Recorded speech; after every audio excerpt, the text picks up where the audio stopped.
Hello दोस्तों, जियो गुरुजी classes में आपका स्वागत है। मैं रोहित शर्मा, सब्जेक्ट अपना ज्योग्राफी। देखिए, आज हम लेसन नंबर 7 शुरू करने वाले हैं। लेसन नंबर 7 का नाम है भू आकृतियां तथा उनका विकास। कई सिलेबस के अंदर ये लेसन नंबर 6 होगा और जो पुराना जो सिलेबस है उसके अंदर ये लेसन नंबर 7 होगा, तो इसलिए कंफ्यूज होने की जरूरत नहीं है।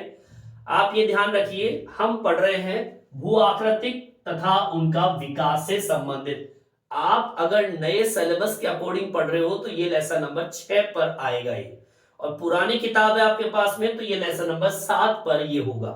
देखिए, इस लेसन में हम पढ़ेंगे आज भू आकृति के बारे में और उनके विकास के बारे में कि किस प्रकार से आपकी जमीन की आकृतियों का निर्माण हुआ है और उनका विकास हुआ है। हालांकि ये जो टॉपिक है जो हम पढ़ने वाले हैं वो लेसन नंबर पुराना, इससे पहले वाला जो लेसन जो हमने पढ़ा है लेसन नंबर 6, उसमें भी इसका वर्णन दिया हुआ है।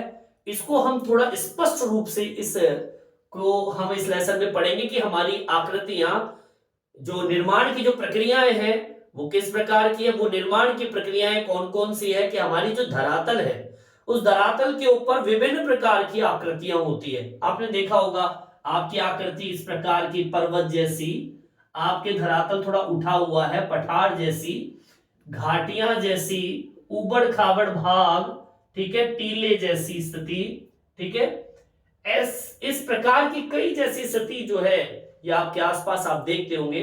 हमारे जमीन की आकृति कुछ ना कुछ तो लिए हुई होती है। ये जमीन की आकृति किस पर डिपेंड करती है, वो कौन सी क्रिया है, उसकी आज हम चर्चा करने वाले हैं। देखिए, हमारी हमारी जो पृथ्वी है, इस पृथ्वी का जो धरातल है, इस धरातल पर निर्माण करने वाले पदार्थों की 3 प्रक्रियाएं हैं या 3 क्रियाएं शामिल होती है। 3 क्रियाएं ऐसी है जिससे हमारे धरातल की जो आकृतियां हैं वो बदल सी जाती है। देखिए, सबसे पहले आता है अपक्षय। यहां पे अपक्षय शब्द का मतलब होता है टूटना, ठीक है, जो हमारा पहला बिंदु होगा अपक्षय। यहां पे अपर्दन का मतलब होता है बहना, ठीक है, किसी पानी के साथ में, हवा के साथ में, बर्फ के साथ में बह जाना। और निक्षेपण का मतलब होता है जम जाना, ठीक है, जमा हो जाना, डिपॉजिट हो जाना, ठीक है, इसे हम निक्षेपण कहते हैं। तो सबसे पहले हम पढ़ेंगे अपक्षय के बारे में। अपक्षय क्या होता है? टूटना। देखिए, अपक्षय की प्रक्रिया के अंतर्गत चट्टान जो होती है वो टूट जाती है, और जब तक अपक्षय नहीं होगा, मतलब चट्टान जब तक टूटेगी नहीं, कोई चीज टूटेगी नहीं, तो अपर्दन कैसे होगा? अपर्दन जो होता है वो अपक्षय की प्रक्रिया जब होती है या अपक्षय की क्रिया के बाद ही आपका अपर्दन होता है, ठीक है। मतलब ये कह सकते हैं कि आप जब तक टूटेगा नहीं तो बहेगा नहीं, बहेगा नहीं तो तब तक निक्षेपण नहीं होगा, जमा नहीं होगा। निक्षेपण की प्रक्रिया जो है वो अपर्दन की क्रिया का ही परिणाम होता है। तो मतलब ये है कि जब तक चट्टान टूटती नहीं है तब तक टूटेगी नहीं, तब तक बहेगी नहीं, बहेगी नहीं तो निक्षेपण नहीं होगा। हमारे धरातल की जो चट्टाने हैं उसका निर्माण प्रक्रिया इन तीनों पर ही टिका हुआ है। जब चट्टान टूट जाती है फिर वो किसी साधन के माध्यम से, साधन का मतलब होता है आपके जल के माध्यम से, हवा के साथ, वो जब तक बहेगा नहीं, बह गया और फिर जाके कहीं पर डिपॉजिट नहीं हो जाता, उसे निक्षेपण की क्रिया जब तक नहीं कहेंगे। तो ये अपक्षय, अपर्दन, निक्षेपण, ये तीनों क्रिया ही आपके धरातल के स्वरूप को बदल देती है। अब जैसे कि मान लीजिए आप अपक्षय की बात कर लीजिए, एक पर्वत इस तरीके से खड़ा हुआ है। अब इस पर्वत के ऊपर जब तापमान गिरता है, हवा जब चलती है, जल जब गिरता है, तो ये एक तरीके से दबाव बनाते हैं इस चट्टान के ऊपर। चट्टान पे जब दबाव पड़ेगा तो ये चट्टान क्या हो जाएगी? टूट जाएगी, ठीक है। अब इसी प्रक्रिया को हम क्या कहते हैं? अपक्षय। अब अपक्षय किस पे डिपेंड करता है? इन साधनों के ऊपर, तापमान, हवा, जल, इन सभी के माध्यम से अपक्षय होता है। समझ आई बात? ठीक है। अब इस अपक्षय की प्रक्रिया को हम किस प्रकार से मेंशन करते हैं वो देख लेंगे।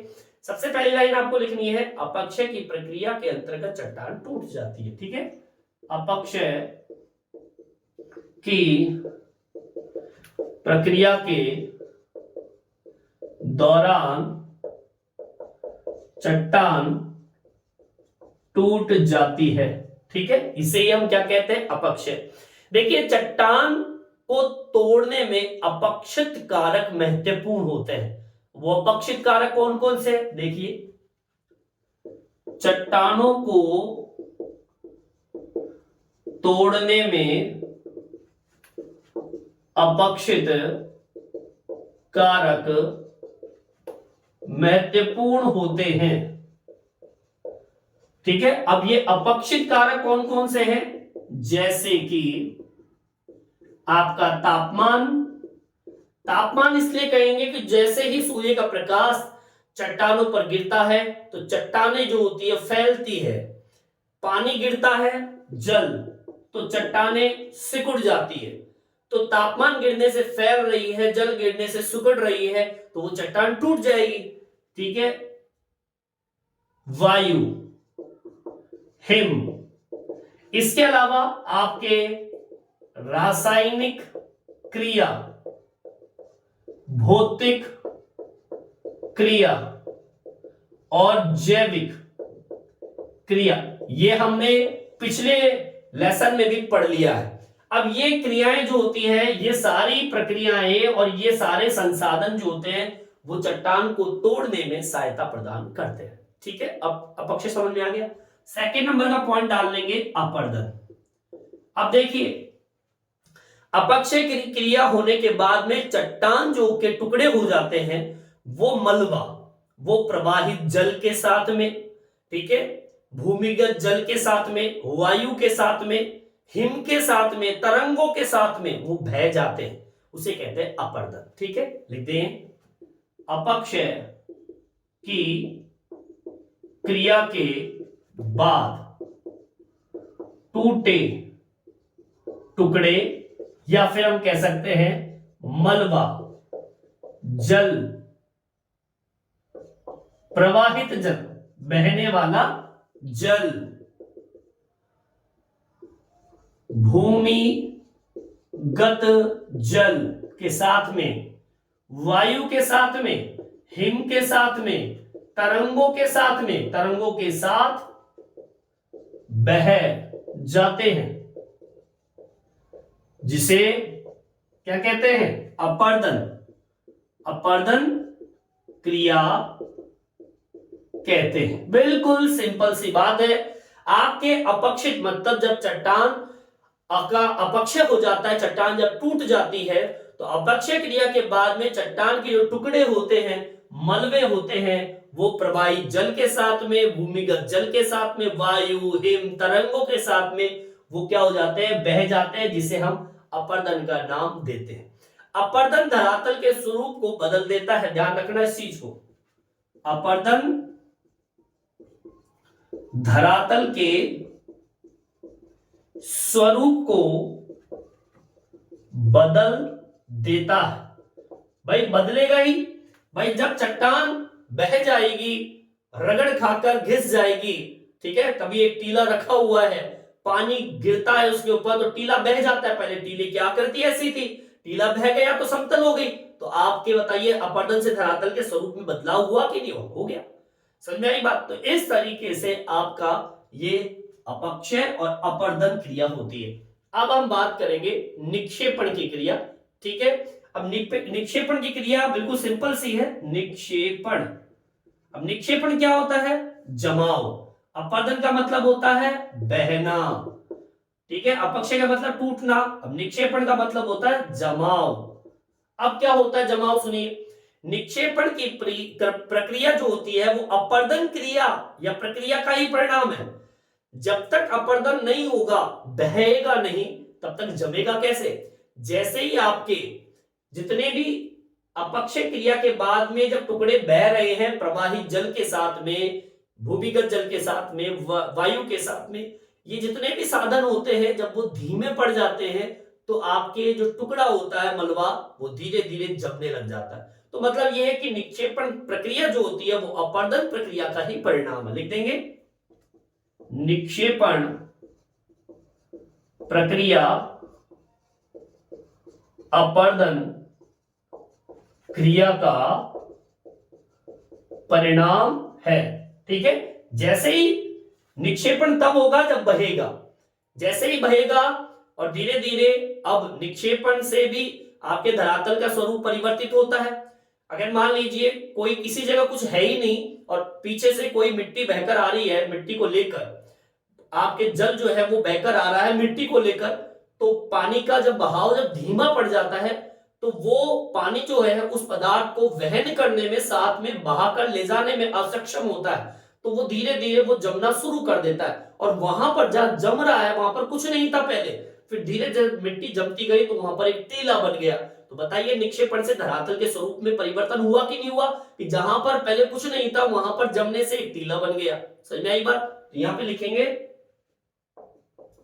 निक्षेपण प्रक्रिया से धरातल का स्वरूप बदल जाता है।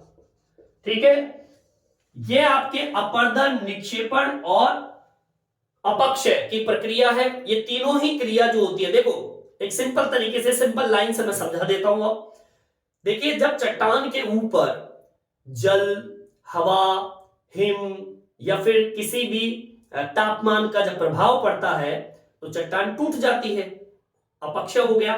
ठीक है, चट्टान टूट गई। अब क्या होता है, जल, हवा, तरंग, धाराएं या फिर किसी भी साधन के माध्यम से जल के साथ वो अपर्दित पदार्थ जो होते हैं, मलबा होता है, वो बहकर चला जाता है, तो बह गया, अपर्दन हो गया। ठीक है, अब निक्षेपण, अपर्दन हो गया, जैसे जैसे पानी के बहाव में जब कमी आती है तो धीरे धीरे वो जमना शुरू हो जाता है, तो हो गया निक्षेपण। निक्षेपण मतलब जमाव हो गया। तो ये तीनों ही प्रक्रिया, जहां पे टूटा वहां पर भी रूप परिवर्तित हो गया, ऐसे था ऐसे हो गया, टूट गया। अपर्दन, बह गया, अब मलबा जब वहां पे टुकड़े पड़े थे तो एक वो भी आकृति थी, अपर्दन हो गया तो वहां से वो वस्तु पदार्थ बहकर चले गए, तो वहां पर बदलाव हो गया। जहां पर जाके जमेगा, समतल था, वहां पर टीला बन गया। तो ऐसी आकृतियां, अपक्षय, अपर्दन, निक्षेपण, ये तीनों आकृतियां आपके धरातल के स्वरूप को बदल के रख देता है। और ये हमारे पृथ्वी पर धरातल की निर्माण की क्रिया को एक तरीके से, ये तीनों क्रियाएं जो होती है वो निर्माण की तीन क्रियाएं हैं जो आपके धरातल की आकृतियों को बदलते रहते हैं। यहां तक समझ आ गया होगा, तीनों बिंदु यहां तक आप उतार लीजिए। देखिए आगे की ओर बढ़ते हैं। अब इस लेसन के अंदर छोटी छोटी परिभाषा भी आपके सामने आएगी। देखिए, सबसे पहले हम इतनी देर से हम भू आकृति के बारे में पढ़ रहे हैं, तो सबसे पहले है इस अपर्दन की क्रिया से, आपके अपक्षय की क्रिया से, निक्षेपण की क्रिया से जमीन की आकृति बनती है, जिसे हम कहते हैं भू आकृति। ठीक है, अब ये भू आकृति किसे कहते हैं भाई? भू आकृति होती क्या है, जमीन की आकृति क्या है? तो सीधी सिंपल सी परिभाषा है। साधारण शब्दों में हम कहें कि छोटे से मध्यम आकार के जो जितने भी भूखंड होते हैं उन्हें सबको भू आकृति कहते हैं। ठीक है, लिख दीजिए, साधारण शब्दों में छोटे से बड़े या फिर कोई भी मध्यम आकार हो सकता है। ठीक है, छोटे से मध्यम आकार के भूखंड को क्या कहते हैं?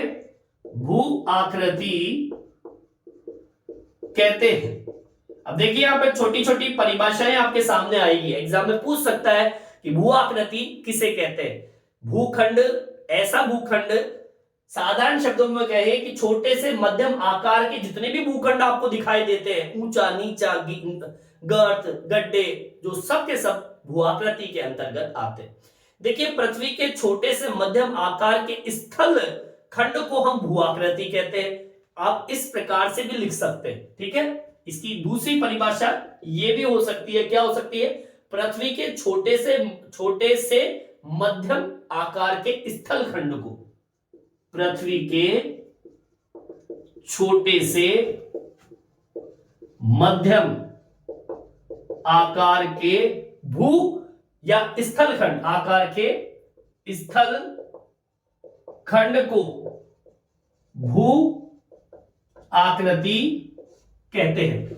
आप चाहें तो ऊपर वाली परिभाषा भी लिख सकते हैं और आप चाहें तो ये वाली परिभाषा भी आप लिख सकते हैं। जमीन पे छोटी बड़ी जितनी भी आकृतियां होती है वो सारे के सारे भूदृश्य जो भूखंड जो होते हैं वो भू आकृति कहलाते हैं। अब इसी के साथ में एक परिभाषा और जुड़ जाती है, वो परिभाषा क्या है?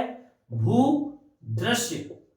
देखिए भूदृश्य का मतलब होता है जमीन का जो देखने का नजरिया जो होता है आपकी, जैसे आप किसी छत पे खड़े हो, पहाड़ पे खड़े हो और आपने जहां जहां जो सारी चीजें देखी है, छोटी बड़ी ऊबड़ खाबड़ पहाड़ सब जो होती है उसे हम भूदृश्य कहते हैं। भूदृश्य बहुत सी भू आकृतियां मिलकर, देखो ये भू आकृतियां हैं, एक भू आकृति ये है, एक भू आकृति ये है, एक भू आकृति ये है, एक भू आकृति ये है।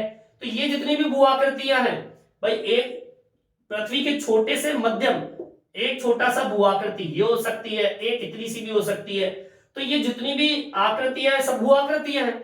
अब इन सबको जब एक साथ आप देखते हो, एक साथ जब देखते हो मतलब भूदृश्य होता है बहुत सी आकृतियां मिलकर भूदृश्य बनाती है। समझ में आई बात? एक आकृति को तो भू आकृति कहते हैं और ये जितनी भी आकृति आपके सामने धरातल पर दिखती है आपको तो उसे भूदृश्य कहते हैं। ठीक है, लिख दीजिए भूदृश्य बहुत सी, ठीक है ना, बहुत सी भू आकृतियां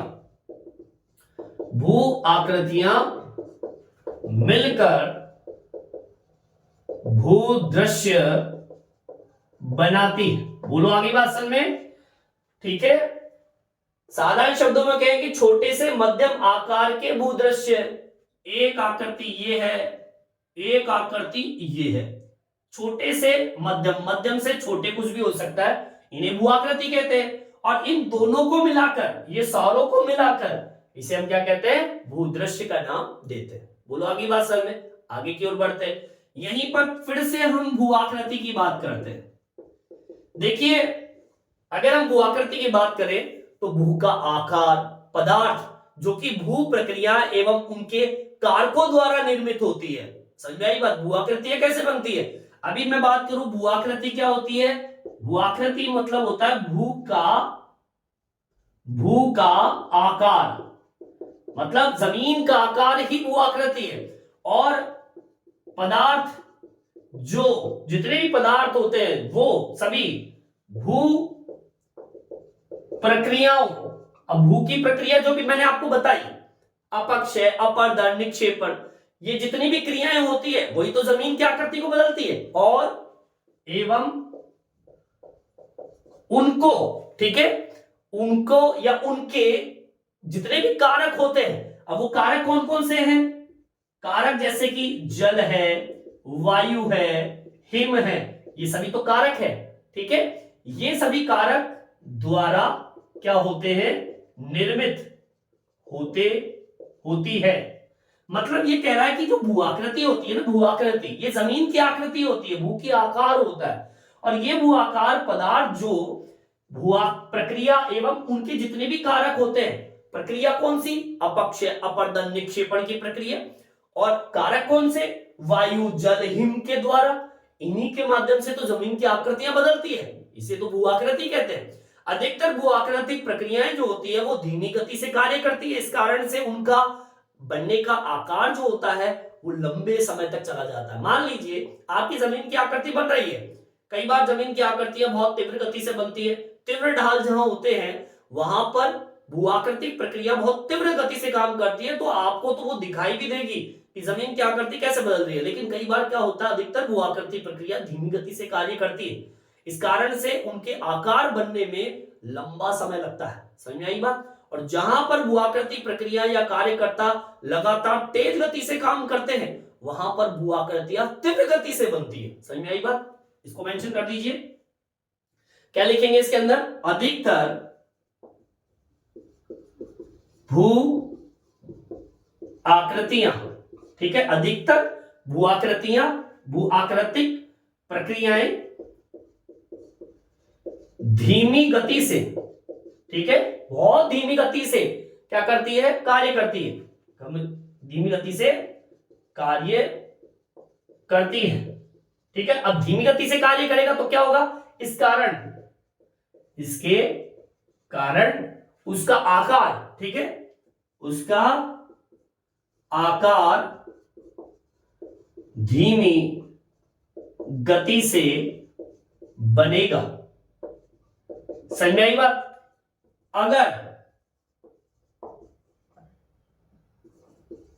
अगर भू आकृतिक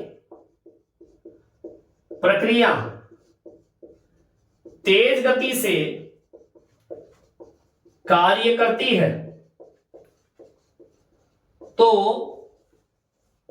भू आकृतिक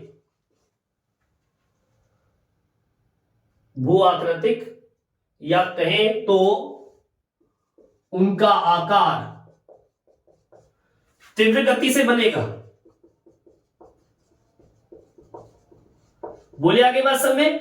भाई मैं ये कहना चाहता हूं कि बात हम भू आकृति की कर रहे हैं, जमीन के आकार की, और इस जमीन के आकार में जितने भी पदार्थ होते हैं उन पर लगने वाली जितनी भी प्रक्रियाएं होती है वो प्रक्रियाएं अपक्षय, अपर्दन, निक्षेपण की क्रियाएं होती है। और उसमें काम करने वाले साधन कौन कौन से होते हैं? जल, वायु, हिम होते हैं। और इन्हीं प्रक्रिया और कारकों की वजह से प्रक्रिया आपकी अपक्षय, अपर्दन, निक्षेपण, और कारक कौन से? जल, वायु, हिम, ये तीन दोनों मिलकर आपके जमीन की आकृति बनाती। अब सुनिए, अधिकतर भू आकृतिक प्रक्रिया अगर मान लीजिए धीमी गति से चल रही है, पानी है बहुत धीमी गति से बह रहा है, ठीक है, तो आपके आकार में बनने में लंबा समय लगेगा। लेकिन अगर तीव्र गति से पानी बह रहा है तो सीधी सी बात है, चट्टान को फटाफट तोड़ते हुए आगे निकलेगी, बहाकर ले जाएगी, अपर्दन क्रिया करेगी, तो सीधी सी बात है आपकी भू आकृति बनने की जो गति होती है वो भी तीव्र होगी। तो मतलब ये कि अगर गति तेज है तो आपकी भू आकृति फटाफट बनती है, अगर गति धीमी होती है कारकों की, प्रक्रियाओं की, तो वो धीमी गति से उसका आकार बदलती रहती है। ठीक है, समझ में आ गई बात? यहां तक आपके समझ में आ गया होगा। मतलब भू आकृति के एक बार बनने के बाद में उनका आकार, आकृति और प्रकृति में बदलाव आता रहता है, धीरे धीरे उनके बदलाव चलते रहते हैं। ये भी मैं बताऊंगा किस प्रकार से। ये तो समझ में आ गया होगा आपको कि आकृति के अंदर कारक कौन कौन से हैं, प्रक्रियाएं कौन कौन सी है, और अधिकतर भू आकृतियां प्रक्रिया अगर धीमी होती है तो आकार भी धीमे बनेंगे, अगर भू आकृति प्रक्रिया तेज होती है तो आकार भी तेज बनेंगे। चलिए यहां तक आप उतार लीजिए। देखिए आगे की ओर बढ़ते हैं। आपकी भू आकृति का निर्माण हो गया, ठीक है, चलिए आपकी भू आकृति बन गई। भू आकृतिक निर्माण के बाद अब आपकी जमीन की आकृति बन गई ना, अब उसके बाद में क्या होता है? उसके बाद भू की आकृति में लगातार क्या होगा? बदलाव। समझ में आई बात? एक पहला बदलाव होगा, हमेशा होगा, ठीक है। उसके भू आकृति में लगातार बदलाव होगा, और वो बदलाव किसमें होगा? उसके आकार में। पहली चीज, आकार हमेशा बदलता रहेगा। आकार कह दीजिए, उसकी आकृति कह दीजिए, उसकी प्रकृति कह दीजिए, इन सब में क्या होगा? बदलाव आएगा।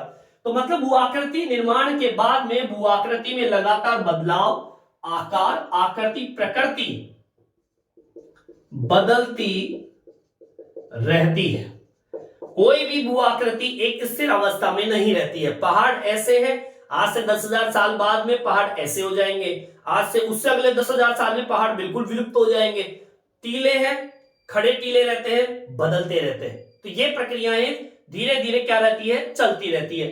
अब इस प्रक्रियाओं के ऊपर देखिए और भी कौन कौन सी क्रियाएं डिपेंड है, किस किस के ऊपर डिपेंड है? आपकी जलवायु, आपकी जलवायु संबंधित जितनी भी प्रक्रियाएं होती है, ठीक है, संबंधित जो भी बदलाव होते हैं, ये बदलाव भी आपके धरातल पर आकृतियां बदलती रहती है।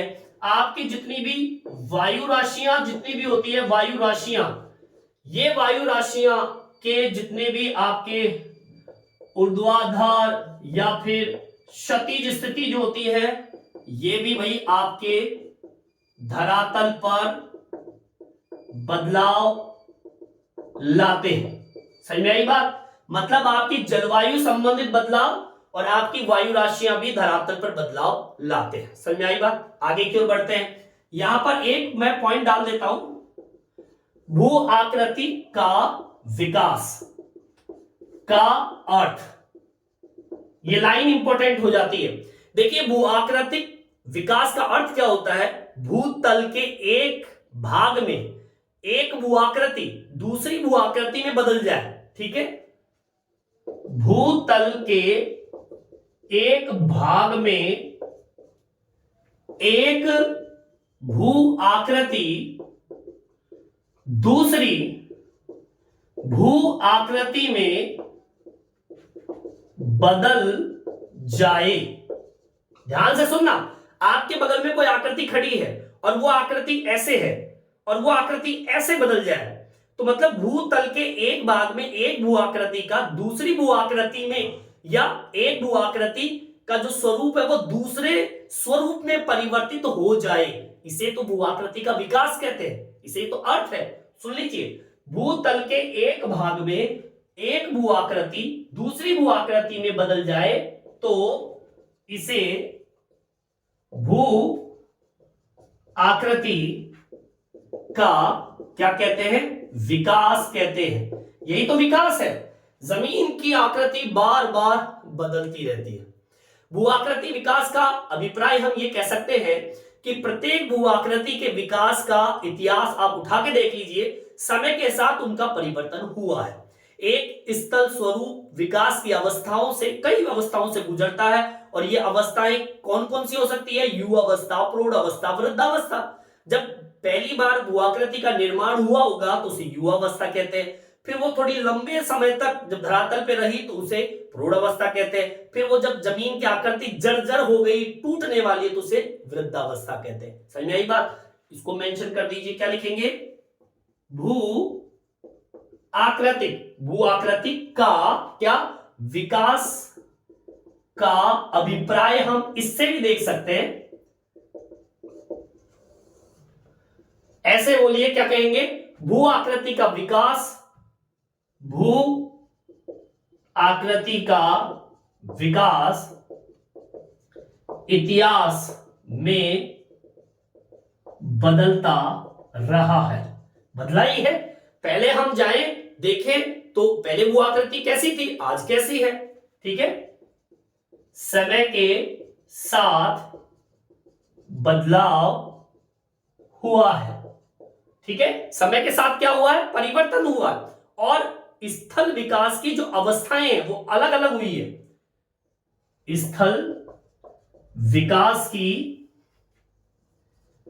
अवस्थाएं बदलती गई है। ठीक है, अवस्था, स्थल विकास की अवस्थाएं, वो अवस्थाएं कौन कौन सी है? आप जीवन से ले सकते हैं। जीवन अवस्था, जीवन अवस्था हम हमारे जीवन से लाइए। हम हमारे देखिए, हम युवावस्था में थे, पहले शुरुआत में हम छोटे थे, फिर बड़े मध्यम आकार के हो गए और फिर वृद्धावस्था में चले जाएंगे। वैसे ही आपकी जमीन होती है। पहली बार जमीन की आकृति बिल्कुल नई फ्रेश थी, फिर धीरे धीरे उनके ऊपर जब चोट पड़ती रही, वायु का, हवा का, जो भी है, जल का, तापमान का, तो धीरे धीरे वो प्रौढ़ अवस्था हो गई। फिर और जबरदस्त तरीके जब प्रभाव पड़ता रहा तो वो वृद्धावस्था में चली गई। तो ये तीन अवस्थाओं से आपके जमीन की आकृति का विकास हुआ है। तो जीवन की अवस्थाएं, जैसे पहली युवावस्था, दूसरी प्रौढ़ अवस्था, तीसरी वृद्ध अवस्था। इन तीनों अवस्थाओं से आपकी भू आकृति का विकास निकला है। मतलब ये कहना चाहूंगा, इन दोनों को अगर मिला लें अपन, देखो इन दोनों को मिला लें अगर अपन, देखिए पैराग्राफ क्या कह रहा है?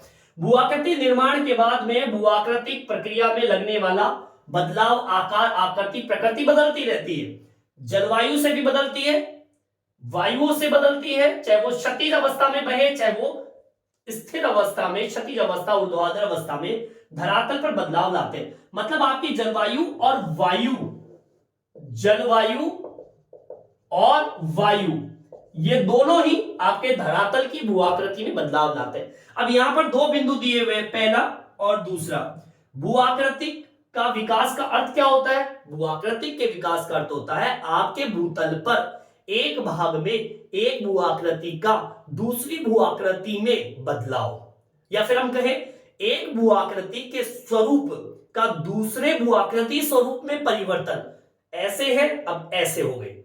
पहले जमीन क्या करती ऐसी थी, घिस घिस के ऐसी हो गई, तो एक जमीन की भू-आकृति दूसरे जमीन की भू-आकृति में बदल गई, इसे हम कहते हैं भू-आकृति का विकास। ठीक है, अब भू-आकृति विकास का अभिप्राय सत्य में है क्या, ये कह रहा है अभिप्राय, भू-आकृति का विकास इतिहास में बदलता रहा है। आप पुराने इतिहास में जाइए, पहले पहाड़ ऐसे थे, अब ऐसे हो गए, तो प्रत्येक भू-आकृति के विकास का अगर इतिहास उठा के देखें तो समय के साथ में आपकी जमीन की आकृति में परिवर्तन हुआ है। एक स्थल रूप जो होता है उसकी जो विकास की अवस्थाएं होती है वो 3 अवस्थाओं से, जीवन काल से आप ले लीजिए, जैसे व्यक्ति का जीवन होता है, मनुष्य का जीवन, वैसे ही भू आकृति का जीवन होता है। उसकी जैसे मनुष्य की 3 अवस्थाएं होती है, युवा अवस्था, प्रौढ़ अवस्था, वृद्धावस्था, वैसे ही आपकी जमीन की आकृति की 3 अवस्थाएं होती है। जब आपकी शुरुआत हुई थी भू की आकृति की तो युवा अवस्था थी, फिर बार बार जब जल का प्रभाव पड़ा, हिम का प्रभाव पड़ा, वायु का प्रभाव पड़ा, तो वो धीरे धीरे कटना टूटने लगी, तो उसे प्रौढ़ अवस्था कह दिया। और एक टाइम ऐसा आया कि आपकी जमीन बिल्कुल बिखर गई, बुढ़ी हो गई, एक तरीके से वृद्ध अवस्था में चली गई, तो वो आपकी वृद्धावस्था हो गई। तो ये 3 अवस्थाओं से आपके भू आकृति के विकास का प्रक्रिया इतिहास गुजरता है। ठीक है, यहां तक आपके समझ में आ गया होगा। आज मैंने आपको पृथ्वी के धरातल पर निर्माण की जो 3 प्रक्रिया है उसको समझाया। आपके भू आकृति का निर्माण किस प्रकार से हुआ है उसके बारे में आपको मैंने बता दिया। नेक्स्ट वीडियो में हम पढ़ेंगे प्रवाहित जल के कारण आपकी ये 3 अवस्थाएं। देखो ये तीनों जो अवस्थाएं होती है ना, ये 3 अवस्था, युवा, प्रौढ़ और वृद्ध अवस्था, ये अवस्था हुई है प्रवाहित जल के कारण। आप हमारी किताब में जल की वजह से ये 3 अवस्थाओं के बारे में बताया गया। ऐसे तो वायु के कारण भी हुई है, हिम के कारण भी हुई है, तरंगों के कारण, धाराओं के कारण भी बदलाव होते हैं। बाकी आपकी बुक के अंदर प्रवाहित जल के वजह से ये 3 अवस्थाओं का वर्णन बताएगा आपको कि कैसे पानी बहता है, और पानी के अपर्दन की वजह से आपकी भू की आकृतियां पहले नवीन रहती है, युवावस्था, फिर पानी की वजह से ही वो आकृति प्रौढ़ावस्था में चली जाती है, और पानी के बहने से ही उसकी आकृति वृद्धावस्था में चली जाती है। तो इन 3 अवस्थाओं का वर्णन हम नेक्स्ट वीडियो में करेंगे। इस वीडियो में इतना ही।